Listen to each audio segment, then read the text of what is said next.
老头明明已经死了3个月，却始终吊着一口气不肯离开，而且还经常有貌美的女子来敲门。今日家中有事，不接待客人。我来见周苍山。以老爷子如今的身份，谁敢直呼他的名字？何况还如此不客气。请问您是？他的旧识。我家老爷子都90有2了，您怎么可能和他是旧识？而且周家子子孙孙都回来了，关门闭客，不让任何人打扰。见不到我，他那口气是不会咽的。老爷子病入膏肓，缠绵病榻多月，医生早就断定他活不过3天，可他硬生生撑了3个月，迟迟吊着一口气不肯走。周家子孙都是孝子贤孙，本来看老爷子撑得住都开心的不行，可老爷子不吃不喝，每日挂营养液都没用，生生瘦成骷髅架子，每一天都是剧痛的折磨。不过他是怎么知道的？小姐你先请见，我这就去禀告先生。父亲，您这口气咽了3个月，被病痛折磨得几乎不成人样。作为儿子的我，真的不忍心您临死受此折磨。大师说您迟迟不肯离开，就为了见一个人。这3个月，我把周家人所有人都聚在一起，找了所有与您有关系的亲朋旧友，甚至是敌人，一个又一个的请过来，可还是不行。父亲，您告诉我，我该怎么做？什么事？方才有位客人上门。不是说了，周家近日不待客。先生的安排我是不敢忘记的，只是那位客人说他是老爷子的旧识，还说老爷子看不到他是不会咽下那口气的。客人呢？快带我去见他。大嫂，你猜什么人能让老爷子念念不忘？父亲的事情不是我们可以议论的。这段时间议论的还少吗？不会真是老爷子的心上人吧？弟妹，你现在还有闲心说这些？听说你家那位孙老太太也是死前不愿咽下那口气，找了大师才安心的走，也不知道你们孙家老太太心里有什么事惦记。你看我又多嘴了。老太太尖锐了一辈子，骄傲了一辈子，没想到父亲临了还整这一出，老太太更烦闷了吧？你别瞎说了，怎么可能是心上人？这不见一面都不肯合眼，这不是心上人是什么呀？住口！我倒要看看，这么久你都不肯走，心上人到底长什么样子？我是周家当家人，请问你是？苏以沫。苏小姐今日前来是有什么事情？我以为管家应该都告诉你了。确实说了。那你还有闲空与我东扯西扯？看来你也不关心周苍山吗？闭嘴！你小小年纪怎么敢直称我父亲的名讳？人之将死，最后一口气如万针穿心，晚1秒他就多受折磨1秒。我知道苏小姐，不是我不信任你，我家请了大师，大师说我父亲心中想见的那个人是建国前的人。你这个年龄。苏小姐，你要去哪里？我不和蠢人打交道。周苍山生出一个蠢货，也是他的因果，让他继续吊着一口气受折磨吧。你怎么说话的？也太难听了。老爷子念的人应该是和他一样大的岁数，但长寿之人少见，说不定这位小姐是他心心念念之人的后人。是啊，我这是一叶障目，不论是真是假，见一见才知晓。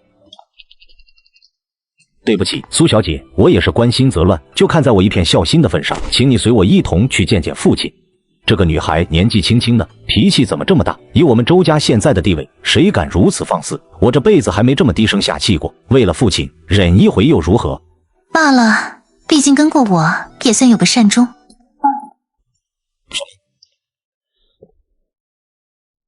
这女孩气质真好，仙气飘飘的，容貌更是极为惊艳。大嫂，这不会是那心上人的后人吧？这后人都长这么美，难怪父亲念念不忘70多年。苏小姐，请站住！不介绍一下吗，老大？妈，这位是苏小姐。哦，原来姓苏啊，真是个好姓啊，不像你妈我，跟了你爸这么多年，连个姓都没有。竟是豆芽的妻子，倒比他年轻不少。妈，现在万事都以大局为主，爸这口气一直不咽，受痛苦折磨，我们这些做小辈的是日夜揪心啊。他痛苦不痛苦，关我屁事。就当是为了孩子们好吗？妈，我知道你心里委屈憋屈，可我也不能看着父亲死不瞑目啊。这下他就瞑目了吗？不知道，死马当作活马医吧。是个狐妹子，难怪死了还惦记呢。哈，进去吧，早去让他早死。这倒挺巧，在这里能遇见死去老人血缘关系之人，这浑身的黑气都是那老人的执念和怨恨。孙莹被那双毫无感情的眼睛看得浑身发毛，礼貌地回了一笑。这眼神怎么看都不像个活人，莫名不敢让人直视。苏小姐，请。节哀。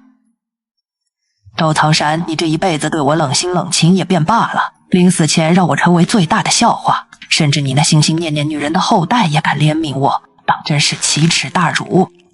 爸，方才大哥出去了，应该是您想见的人来了。您是一手创建周家商业帝国的周老板，立于巅峰，又是人人敬仰的周大善人，哪怕是明知道命不久矣时，也是一片坦然。可怎么就因为一个女人咽不下那一口气？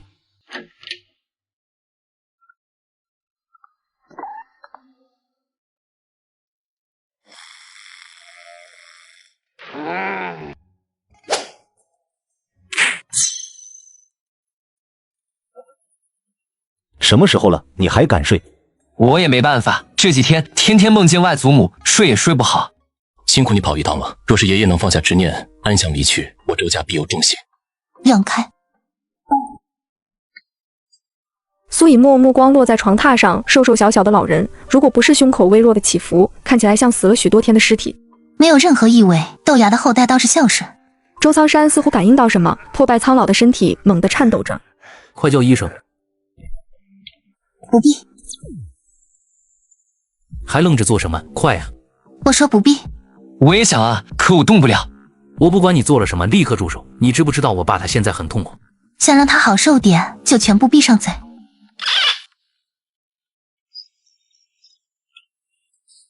这后代怎么这么没有礼貌？他就这样。周莲第一次遇到敢命令他的外人，以他的身份和地位，也得看小姑娘的脸色，就气不打一处来。灯结束了，赶紧拿钱打发走。这种人他不配待在我们周家。好了，先看他行不行吧。豆芽，豆芽，他在喊谁？我们传奇一生的爸，竟然有个小名叫豆芽。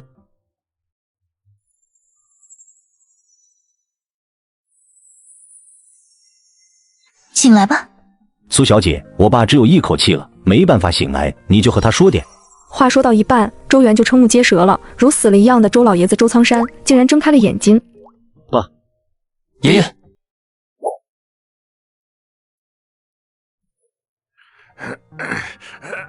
爸，你别着急，我这就让医生过来，我就说你能长命100岁。不许，不许叫医生，扶我起来。放开！爸，你身子骨不好，万一摔倒了怎么办？我让你们放开。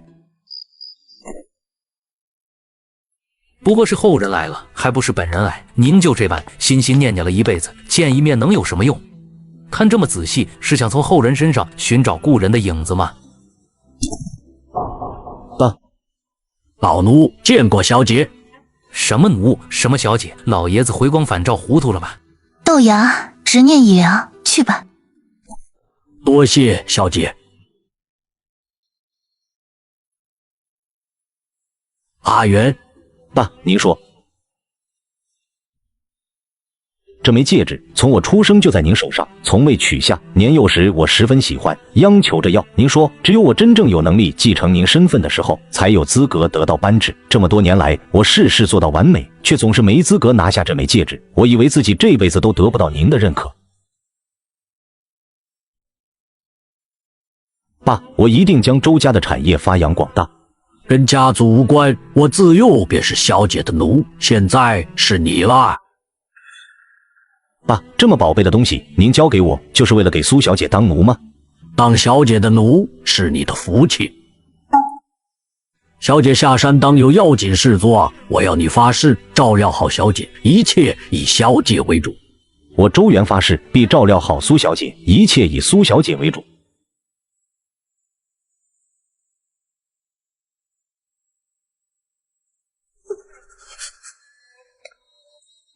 愿意当我的奴才就跟上来。世间沉浮近100载，无论我身份地位如何变化，我都是小姐的奴。爸，爷爷，老爷子，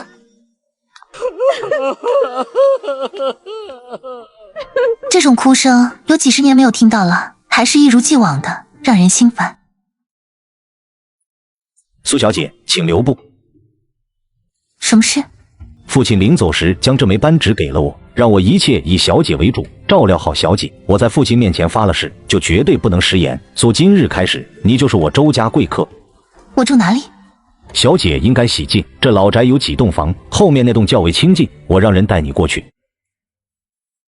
父亲刚刚过世，还有许多事情要处理，并非有意怠慢。母亲年龄大了，夫人要顾的事情也多，那位苏小姐交给你招待。您放心，绝不会怠慢。不止不要怠慢，势必要好好对待，把她当我们周家祖宗对待。苏小姐身份多尴尬，把她当周家祖宗对待，那老夫人呢？这不是把老夫人的脸往地上踩吗？大哥，你真的去留人了？你有没有想过吗？我答应了爸。爸临死糊涂，你也糊涂了吗？什么小姐奴啊？大哥，你觉得咱爸以前是给人当奴才的吗？有什么可震惊的？我们能记事时，爸已经40好几，就连妈遇见他时，他也已经30多了。对于他30多年前的过往一概不知。人生际遇多变，难不成你觉得父亲从小就锦衣玉食吗？绝无可能。爸有腿疾，脚趾和手指都变形，年纪轻轻时就怕冷，一看就是苦命人。那也不能留下那个女孩。老二，我从前就觉得爸身上有很多秘密。今日我见到那个女孩，我见到爸对她跪下磕头自称老奴时，我的惊讶不比你的少。我就在想，爸活了92岁，滴酒不沾，时刻保持清醒，就算回光返照，他会糊涂吗？大哥，你想说什么？我怕的是爸没有糊涂，咱爸跪的可能真的就是苏小姐，而不是所谓的后人。这不可能，她看起来也就18岁的少女，要是活了几十年还是这么年轻，那是妖精成精了。原先我也是不信这些的，可是这次孙家和我们家，不论如何，还是先摸清他的底细。何况我答应了吧。兔崽子，你给我坐好。怎么了，我的好大爹？看看你这副样子，今天是你爷爷去世的日子，你爷爷真是白宠了你。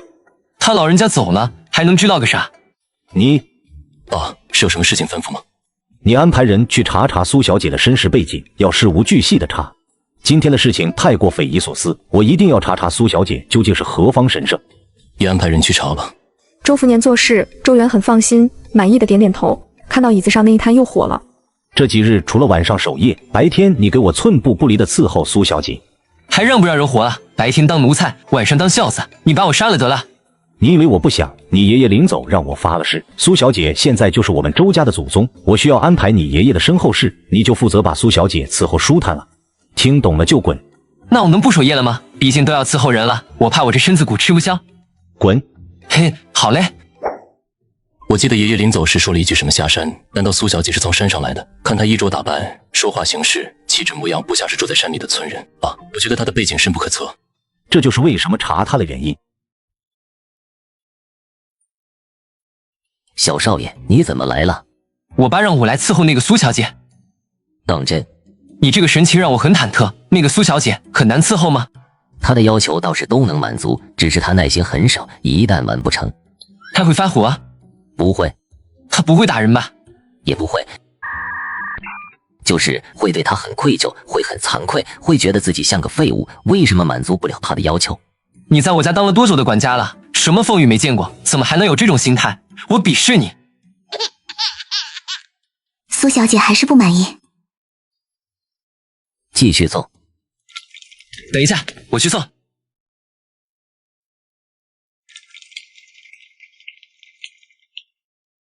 苏小姐，早上好啊。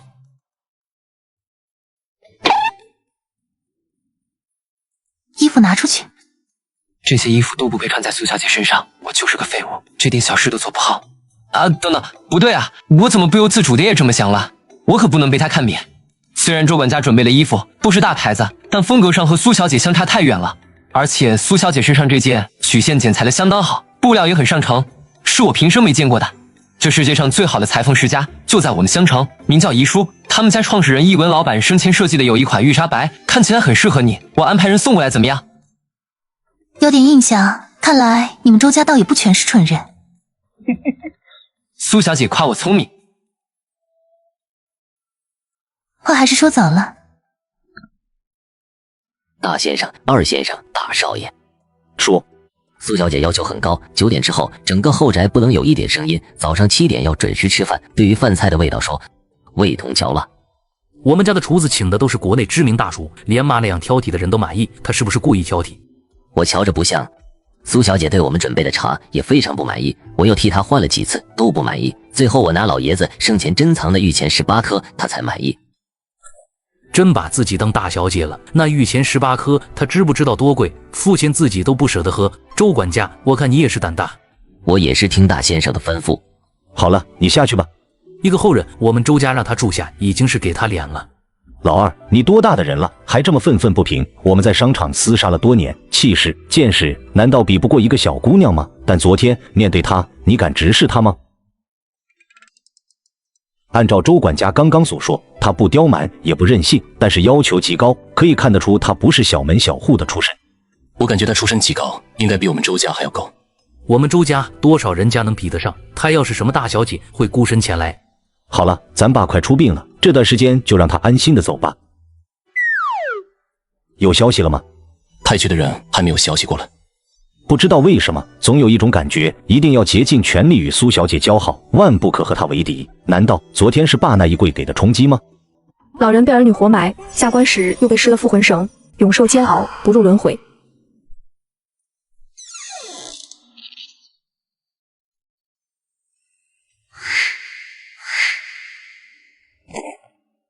符魂绳由汉化厉鬼，神智皆消。他是这老人的后代，和这宅子的所有人都在劫难逃。你放心，我会替你解决的。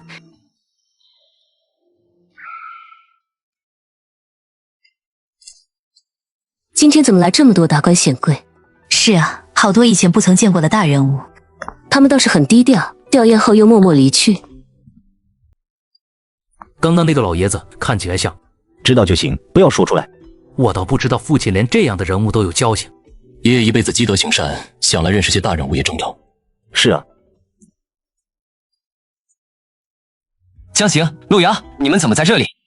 我们刚刚去看了周爷爷，没见到你，就在这里等你。节哀。我爷爷大限将至的时候就和我说过了，他活了一辈子，死他早就看透了，让我也不用难受。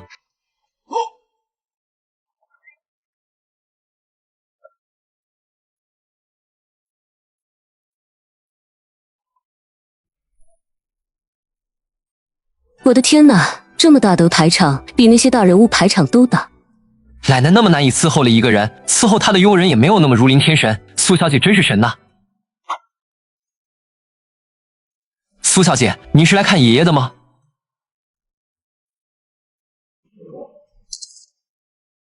怎么总感觉来的这些人看的是他的面子？他们是谁？是我外祖家的人，这个是我大舅，那个是我二舅，后面两位分别是我大舅妈和二舅妈。跟在他们后面的那位，就是一个索回的大师。我外祖母生前也和爷爷一样，有口气怎么都咽不下去。但我舅舅们和妈妈找大师问了，大师说他并不是有什么遗憾，只是单纯舍不得我们亲人，不愿意离开。当时外祖母很痛苦，为了减轻她的痛苦，让大师做法超度了外祖母。他超度后，你见过你外祖母的遗体吗？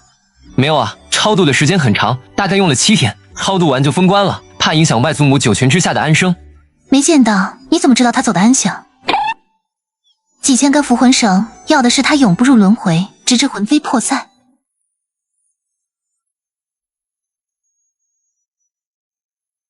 你们说，苏小姐刚刚那话是什么意思啊？她的意思是孙奶奶走的不安详，她或许只是随口说的，你别多想。不是那句话，是下面那一句。几千根符魂绳，我总是梦到外祖母身上有很多红线穿插在她身上，怎么挣扎都挣扎不开。不至于吧？这世界上难不成还真的有妖魔鬼怪？怎么可能？别胡思乱想了。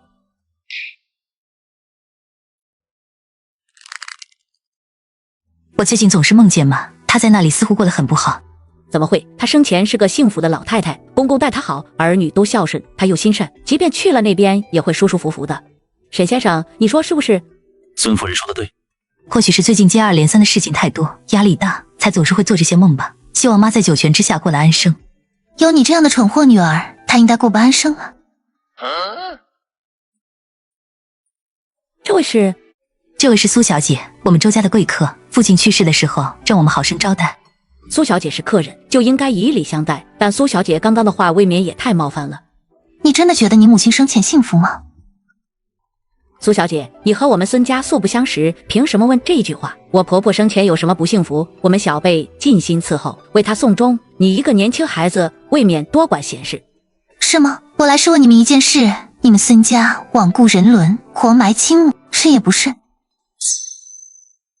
你在胡说八道什么？我要不是看你是周家的客人，你敢说这句话，我必让你吃不了兜着走。苏小姐，我知你是无心说的，但这种话千万别再说了。我母亲是寿终正寝，生前与我公公一样是个善人，我们怎么会做这么大逆不道的事情？寿终正寝需要找人超度吗？我母亲那是放心不下我们，所以说你蠢。你母亲去世应是知天命的年龄，这个年龄的老人，除非有其他执念，否则必不会含着一口气。从我的了解看，你们孙家钱权不缺，子孙安好，他有什么放心不下的？你在妖言惑众什么？活埋亲母不止世俗不容，天与地也不容。周夫人，好好想想我说的话，此事需要早日解决，否则孙家必遭天谴。这个少女似乎有点意思。放心，很快的。他真说孙家活埋亲母？爸，我舅舅、舅妈是什么人，你应该清楚，怎么也不可能做这种大逆不道、天怒人怨的事情。这个我知道，你不是说派人查苏小姐的人发来消息了吗？我派去的人发来的只有一页空白。怎么会？